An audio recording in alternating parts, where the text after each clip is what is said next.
সারাদিন সংসারে কাজকর্ম করতে করতে দিন আমার পার হয়ে যায়, এরপরেও আবার নিজের যত্ন কিভাবে নেব।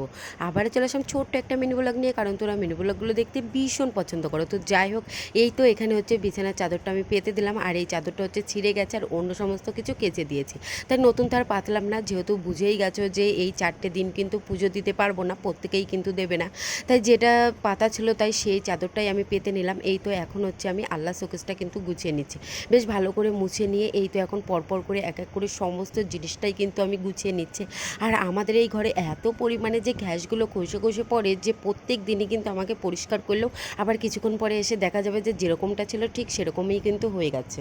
অনেকেই আমাকে বলে যে তুমি কিভাবে ভিডিও বানাও, চুল এলোমেলো থাকে এইভাবে ওইভাবে, অনেকেই ভিডিও বানায় অনেকে সেজে গুজে।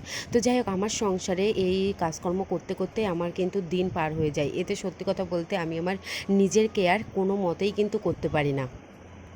আমার কাছে সংসার ভালো থাকলে তাতেই শান্তি।